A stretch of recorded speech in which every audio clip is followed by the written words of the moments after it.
The year was 1895, and the autumn air clung to the little English town of Ashwood with a damp, gray heaviness. The trees shed their leaves in slow, sorrowful spirals, as if mourning some unspoken loss.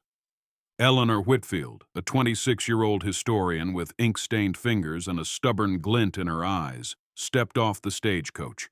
Her boots crunched against gravel as she surveyed the quiet village square. People watched her, shopkeepers from behind windows, children who quickly darted away, and old women who muttered while clutching their shawls. She asked the driver for directions to Ravenscroft Mansion. The man spat to the side, his face paling. "You're headed there?" he muttered. "Best turn back, miss. That house hasn't welcomed a soul in decades." Eleanor smiled politely but firmly. History doesn't wait for comfort. She pulled her satchel tighter and began the long walk toward the estate. The path wound through mist-laden woods until the trees thinned, revealing wrought iron gates looming like skeletal guardians. Beyond them stretched the Ravenscroft Mansion, its towers jagged against the bruised sky, ivy crawling like veins across cracked stone walls. The air grew colder as Eleanor approached, her breath puffing in pale clouds. She pressed her hands against the gate. The iron was icy, biting into her gloves. The mansion seemed alive, almost breathing, with its dark windows gaping like watchful eyes. Eleanor felt a shiver climb her spine. For the first time since she arrived, her confidence faltered. Yet she whispered to herself, "The past deserves a witness," and pushed forward. Inside the gates, the silence was broken only by the crunch of her boots on gravel. Suddenly, a figure emerged from behind the hedges. An older man, stooped, with shoulders bent as though carrying a lifetime of burdens. His clothes were plain, but his face was carved with deep lines. "I wouldn't linger here if I were you," he said, voice low. "This place remembers, and it punishes those who dig too deep." Eleanor steadied herself. "You're the groundskeeper, aren't you?" "Aye, Thomas Hale." He tightened his grip on the lantern in his hand. His eyes were watery but sharp. "And I've seen enough in these walls to know curiosity is a dangerous thing." "Perhaps," Eleanor replied gently. "But stories die in silence. I came to listen." Thomas's lips pressed thin, as though he wanted to protest, but lacked the strength. He simply muttered, "Then may God keep you," and shuffled back into the shadows. Dust and cobwebs greeted Eleanor as she chose a modest guest chamber on the second floor. The sheets smelled of mildew, the fireplace was cold, and the silence was so heavy it rang in her ears. She lit a candle, sat at her desk, and began jotting down her impressions. That was when she heard it. At first, it was faint, like the sigh of the wind through broken shutters.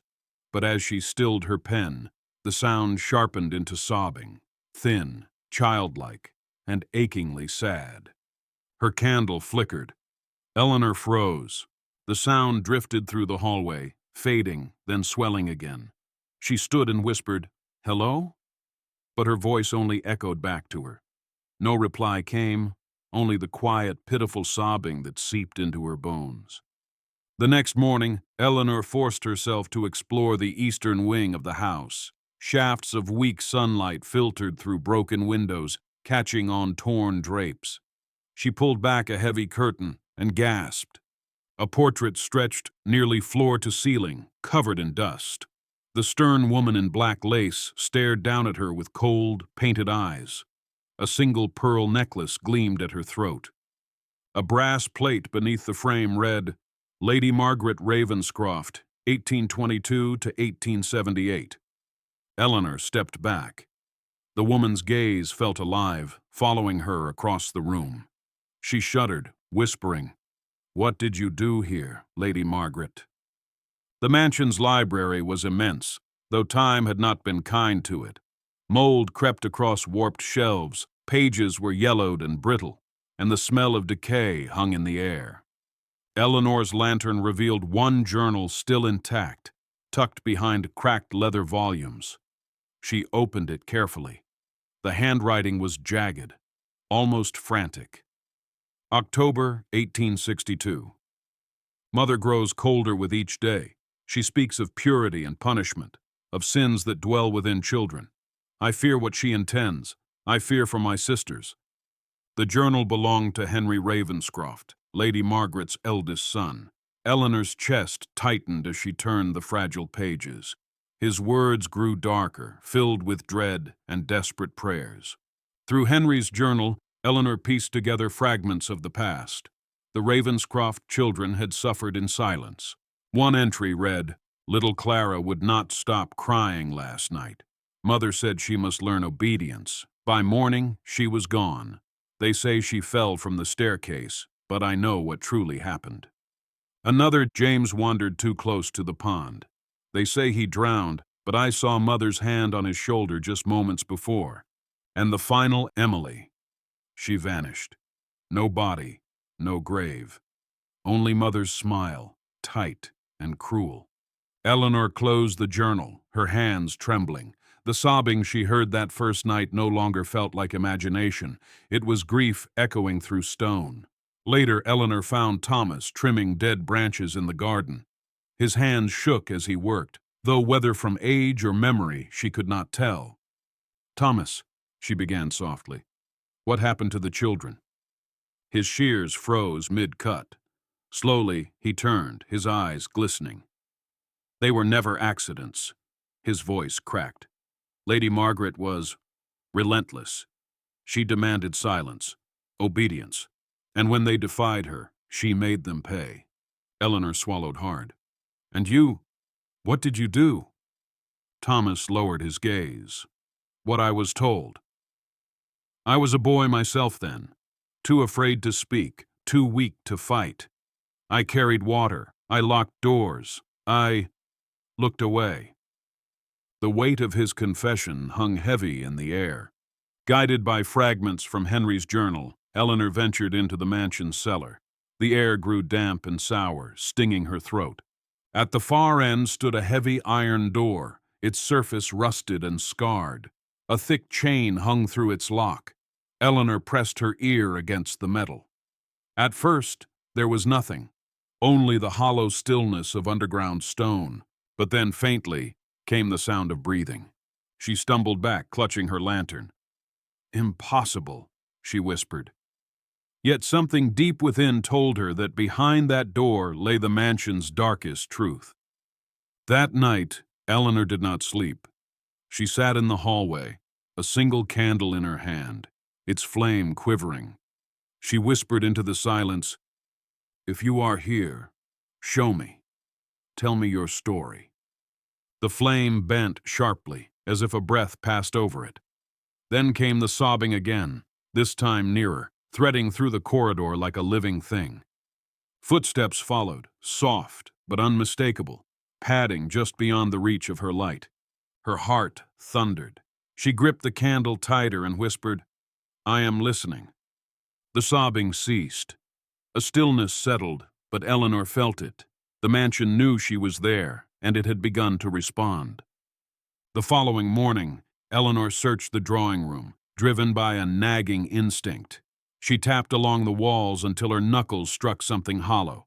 With effort, she pried loose a panel. Inside, she discovered another journal, its leather binding cracked, its ink faded but legible. This time, the handwriting was elegant and deliberate. It was Lady Margaret Ravenscroft's. "Pain purifies the soul. Children are born sinful, and only through correction may they be saved. Clara cried too much. James lied. Emily was defiant. Their punishment was necessary. Their silence is their salvation." Eleanor's breath caught in her throat. It wasn't just cruelty. It was conviction. Lady Margaret had believed herself righteous. The mansion wasn't cursed by chance. It had been shaped by deliberate horror. That evening, Eleanor confronted Thomas. She held the journal against her chest, her knuckles white. "You knew," she said quietly. "You saw what she did." Thomas's weathered face seemed to crumble. His hands shook as he lowered his lantern to the ground. "I was a servant boy," he whispered. I obeyed because I thought it was survival. But survival left me with chains heavier than death. I watched her take those children one by one, and I turned away. Tears streaked down his cheeks. I am as guilty as she. I kept her secrets buried. Eleanor placed a hand on his trembling shoulder. Then help me free them now. Help me tell their story. For the first time, Thomas lifted his eyes with a spark of relief. Together, they pried at the cellar's iron lock with rusted tools. The chain snapped at last, clattering to the floor. With a groan, the heavy door creaked open.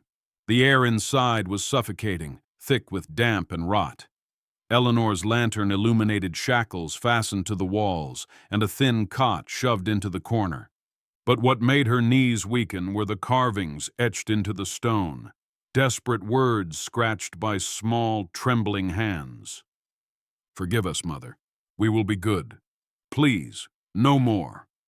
Eleanor pressed her hand against the wall, tears burning her eyes. These weren't ghosts of imagination. The children had suffered here in silence, begging for mercy that never came. That night, Eleanor lay awake, her mind a storm of sorrow. Around midnight, a chill swept the room. When she opened her eyes, a figure stood at the foot of her bed. It was a boy, no older than 10, with hollow eyes that reflected both fear and hope. His lips parted, but no sound came. Behind him, faint shapes of other children hovered in the shadows, their faces pale, their eyes wide. Eleanor whispered, voice trembling, I will tell your story. The boy nodded once before fading into darkness. The sobbing ceased. The silence was no longer oppressive. It felt like listening, waiting. The next day, Eleanor followed Thomas into the overgrown garden. He led her to an ancient oak, its branches twisted like reaching arms. Here, he said, voice breaking. They dug into the soft, sunken earth with trembling hands. Soon, crude wooden markers emerged, long buried beneath moss. The names were faint, but Eleanor traced them with her fingers. Clara Ravenscroft, James Ravenscroft, Emily Ravenscroft. A sob escaped her throat. The children had been hidden, denied even the dignity of remembrance. She vowed silently, not anymore. That night, Eleanor sat by candlelight, torn by conflict. To publish the truth would shatter the Ravenscroft name, staining it forever. The townspeople, who had quietly revered the family's wealth, would despise her. Yet if she stayed silent, the children would remain voiceless, their suffering buried in shadows. She pressed her palms together, whispering to the silence of the house, What is right? What should I do? A draft swept through the room, extinguishing her candle. For a moment, she thought she heard the faintest whisper, Speak. Her decision was made. On her last night in Ravenscroft Mansion, the air grew restless. Doors creaked open on their own. Footsteps pattered through hallways. Laughter, sobbing, and screams echoed in overlapping waves. Eleanor stood in the grand hall, candle raised high. Her voice trembled but rang out clear. I will tell your story. You will not be forgotten. You are free. At once, the noise ceased. A stillness washed over the mansion like a sigh of relief. The oppressive weight lifted, leaving the air strangely light. The candle flame stood steady. The house, for the first time, felt at peace. In the morning, Eleanor searched for Thomas, but the grounds were empty. His tools were neatly set aside, and his lantern rested at the foot of the cellar door. On the ground, she found his cap, placed gently as though left behind with intention. She realized then, Thomas had finally joined the children he had carried in his conscience for so long. He had kept their secrets in life, but now, with truth spoken, he was free to rest with them in death. Eleanor wept, not with despair, but with a quiet reverence. Months later, Eleanor released her manuscript, The Mansion That Hid Generations of Horror. It shocked the nation, not with gore, but with its raw portrayal of silence, cruelty, and the devastating cost of unchecked authority. She wrote, Evil thrives where truth is buried. To speak is to honor the silenced. To remain silent is to chain ourselves to their suffering. Readers wept, reflected, and shared her words widely. Eleanor had not only told the story of the Ravenscrofts, she had reminded people everywhere of the dangers of blind obedience and buried truth. Years later, Eleanor returned to Ashwood. The mansion was gone, demolished and swallowed by nature. In its place was a meadow, bright with wildflowers. Children laughed as they played tag beneath the same oak that once guarded hidden graves. Their joy rang out, free and unburdened. Eleanor stood watching, her heart swelling. The Ravenscroft children had been robbed of laughter, but in truth-telling, their sorrow had seeded a future where innocence thrived. The curse of the mansion was broken, not by fear, but by remembrance. As Eleanor turned to leave, she thought she saw three small figures beneath the oak tree, Clara, James, and Emily, smiling at her before fading into the sunlight. And for the first time, Eleanor felt peace.